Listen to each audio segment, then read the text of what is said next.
சென்னை மாவட்டத்தில் மொத்தம் 16 சட்டமன்ற தொகுதிகள் உள்ளன. அதில் திமுகவிற்கு 10 தொகுதியிலும், அதிமுகவிற்கு 3 தொகுதியிலும், தவேகாவிற்கு 3 தொகுதியிலும் வெற்றி வாய்ப்புள்ளது. காஞ்சிபுரம் மாவட்டத்தில் மொத்தம் 4 சட்டமன்ற தொகுதிகள் உள்ளன. அதில் திமுகவிற்கு 2 தொகுதியிலும், அதிமுகவிற்கு 2 தொகுதியிலும் வெற்றி வாய்ப்புள்ளது. செங்கல்பட்டு மாவட்டத்தில் மொத்தம் 7 சட்டமன்ற தொகுதிகள் உள்ளன. அதில் திமுகவிற்கு 4 தொகுதியிலும், அதிமுகவிற்கு 3 தொகுதியிலும் வெற்றி வாய்ப்புள்ளது. திருவள்ளூர் மாவட்டத்தில் மொத்தம் 10 சட்டமன்ற தொகுதிகள் உள்ளன. அதில் திமுகவிற்கு 5 தொகுதியிலும், அதிமுகவிற்கு 4 தொகுதியிலும், தவேகாவிற்கு 1 தொகுதியிலும் வெற்றி வாய்ப்புள்ளது. விழுப்புரம் மாவட்டத்தில் மொத்தம் 7 சட்டமன்ற தொகுதிகள் உள்ளன. அதில் திமுகவிற்கு 2 தொகுதியிலும், அதிமுகவிற்கு 4 தொகுதியிலும், தவேகாவிற்கு 1 தொகுதியிலும் வெற்றி வாய்ப்புள்ளது. கடலூர் மாவட்டத்தில் மொத்தம் 9 சட்டமன்ற தொகுதிகள் உள்ளன. அதில் திமுகவிற்கு 4 தொகுதியிலும், அதிமுகவிற்கு 4 தொகுதியிலும், தவேகாவிற்கு 1 தொகுதியிலும் வெற்றி வாய்ப்புள்ளது. அரியலூர் மாவட்டத்தில் மொத்தம் 2 சட்டமன்ற தொகுதிகள் உள்ளன. அதில் திமுகவிற்கு 1 தொகுதியிலும், அதிமுகவிற்கு 1 தொகுதியிலும் வெற்றி வாய்ப்புள்ளது. திருவண்ணாமலை மாவட்டத்தில் மொத்தம் 8 சட்டமன்ற தொகுதிகள் உள்ளன. அதில் திமுகவிற்கு 4 தொகுதியிலும், அதிமுகவிற்கு 4 தொகுதியிலும் வெற்றி வாய்ப்புள்ளது.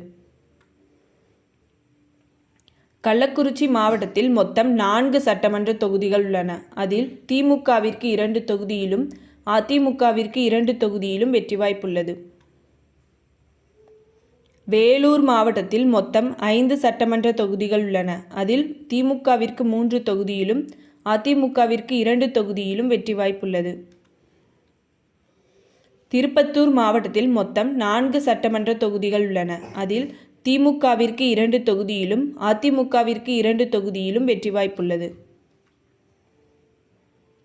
ராணிப்பேட்டை மாவட்டத்தில் மொத்தம் 4 சட்டமன்ற தொகுதிகள் உள்ளன. அதில் திமுகவிற்கு 1 தொகுதியிலும், அதிமுகவிற்கு 3 தொகுதியிலும் வெற்றி வாய்ப்புள்ளது. கோவை மாவட்டத்தில் மொத்தம் 10 சட்டமன்ற தொகுதிகள் உள்ளன. அதில் திமுகவிற்கு 3 தொகுதியிலும், அதிமுகவிற்கு 6 தொகுதியிலும், தவேகாவிற்கு 1 தொகுதியிலும் வெற்றி வாய்ப்புள்ளது. திருப்பூர் மாவட்டத்தில் மொத்தம் 8 சட்டமன்ற தொகுதிகள் உள்ளன. அதில் திமுகவிற்கு 3 தொகுதியிலும், அதிமுகவிற்கு 4 தொகுதியிலும், தவேகாவிற்கு 1 தொகுதியிலும் வெற்றி வாய்ப்புள்ளது. ஈரோடு மாவட்டத்தில் மொத்தம் 8 சட்டமன்ற தொகுதிகள் உள்ளன. திமுகவிற்கு 2 தொகுதியிலும், அதிமுகவிற்கு 5 தொகுதியிலும், தவேகாவிற்கு 1 தொகுதியிலும் வெற்றி வாய்ப்புள்ளது. நீலகிரி மாவட்டத்தில் மொத்தம் 3 சட்டமன்ற தொகுதிகள் உள்ளன. அதில் திமுகவிற்கு 1 தொகுதியிலும், அதிமுகவிற்கு 2 தொகுதியிலும் வெற்றி வாய்ப்புள்ளது. கரூர் மாவட்டத்தில் மொத்தம் 4 சட்டமன்ற தொகுதிகள் உள்ளன. அதில் திமுகவிற்கு 2 தொகுதியிலும், அதிமுகவிற்கு 1 தொகுதியிலும், தவேகாவிற்கு 1 தொகுதியிலும் வெற்றி வாய்ப்புள்ளது. நாமக்கல் மாவட்டத்தில் மொத்தம் 6 சட்டமன்ற தொகுதிகள் உள்ளன. அதில் திமுகவிற்கு 2 தொகுதியிலும், அதிமுகவிற்கு 3 தொகுதியிலும், தவேகாவிற்கு 1 தொகுதியிலும் வெற்றி வாய்ப்புள்ளது. சேலம் மாவட்டத்தில் மொத்தம் 11 சட்டமன்ற தொகுதிகள் உள்ளன. அதில் திமுகவிற்கு 2 தொகுதியிலும், அதிமுகவிற்கு 7 தொகுதியிலும், தவேகாவிற்கு 2 தொகுதியிலும் வெற்றி வாய்ப்புள்ளது. கிருஷ்ணகிரி மாவட்டத்தில் மொத்தம் 6 சட்டமன்ற தொகுதிகள் உள்ளன. அதில் திமுகவிற்கு 2 தொகுதியிலும், அதிமுகவிற்கு 4 தொகுதியிலும் வெற்றி வாய்ப்புள்ளது. தர்மபுரி மாவட்டத்தில் மொத்தம் 5 சட்டமன்ற தொகுதிகள் உள்ளன. அதில் திமுகவிற்கு 1 தொகுதியிலும், அதிமுகவிற்கு 4 தொகுதியிலும் வெற்றி வாய்ப்புள்ளது. திருச்சி மாவட்டத்தில் மொத்தம் 9 சட்டமன்ற தொகுதிகள் உள்ளன. அதில் திமுகவிற்கு 4 தொகுதியிலும், அதிமுகவிற்கு 3 தொகுதியிலும், தவேகாவிற்கு 2 தொகுதியிலும் வெற்றி வாய்ப்புள்ளது. பெரம்பலூர் மாவட்டத்தில் மொத்தம் 2 சட்டமன்ற தொகுதிகள் உள்ளன. அதில் திமுகவிற்கு 1 தொகுதியிலும், அதிமுகவிற்கு 1 தொகுதியிலும் வெற்றி வாய்ப்புள்ளது. புதுக்கோட்டை மாவட்டத்தில் மொத்தம் 6 சட்டமன்ற தொகுதிகள் உள்ளன.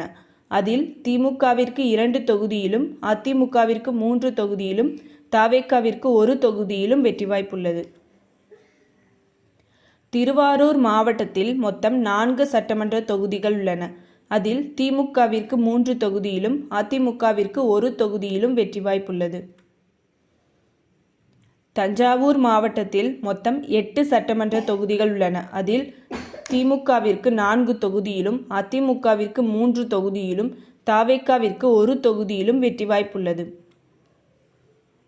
மயிலாடுதுறை மாவட்டத்தில் மொத்தம் 3 சட்டமன்ற தொகுதிகள் உள்ளன. அதில் திமுகவிற்கு 1 தொகுதியிலும், அதிமுகவிற்கு 2 தொகுதியிலும் வெற்றி வாய்ப்புள்ளது.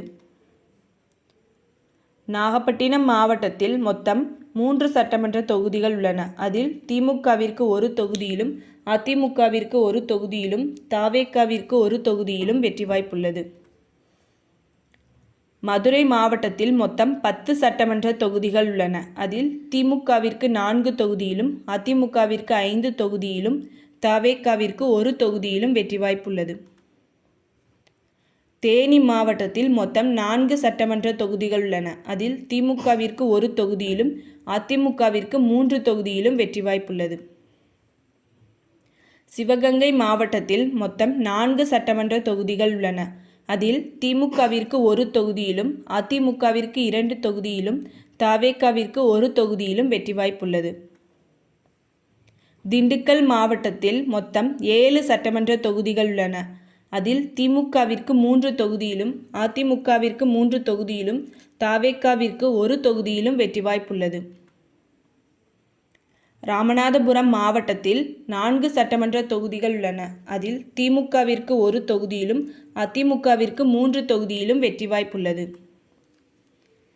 விருதுநகர் மாவட்டத்தில் மொத்தம் 7 சட்டமன்ற தொகுதிகள் உள்ளன. அதில் திமுகவிற்கு 5 தொகுதியிலும், அதிமுகவிற்கு 2 தொகுதியிலும் வெற்றி வாய்ப்புள்ளது. தென்காசி மாவட்டத்தில் மொத்தம் 5 சட்டமன்ற தொகுதிகள் உள்ளன.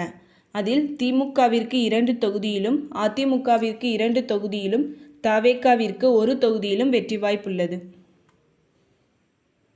திருநெல்வேலி மாவட்டத்தில் மொத்தம் 5 சட்டமன்ற தொகுதிகள் உள்ளன. அதில் திமுகவிற்கு 3 தொகுதியிலும், அதிமுகவிற்கு 1 தொகுதியிலும், தவேகாவிற்கு 1 தொகுதியிலும் வெற்றி வாய்ப்புள்ளது. தூத்துக்குடி மாவட்டத்தில் மொத்தம் 6 சட்டமன்ற தொகுதிகள் உள்ளன. அதில் திமுகவிற்கு 3 தொகுதியிலும், அதிமுகவிற்கு 3 தொகுதியிலும் வெற்றி வாய்ப்புள்ளது. கன்னியாகுமரி மாவட்டத்தில் 6 சட்டமன்ற தொகுதிகள் உள்ளன. அதில் திமுகவிற்கு 3 தொகுதியிலும், அதிமுகவிற்கு 2 தொகுதியிலும், தவேகாவிற்கு 1 தொகுதியிலும் வெற்றி வாய்ப்புள்ளது. மொத்தம் உள்ள 234 சட்டமன்ற தொகுதிகளில் திமுக 100 தொகுதியிலும், அதிமுக 110 தொகுதியிலும், தவேகா 24 தொகுதியிலும் வெற்றி பெற வாய்ப்புள்ளது.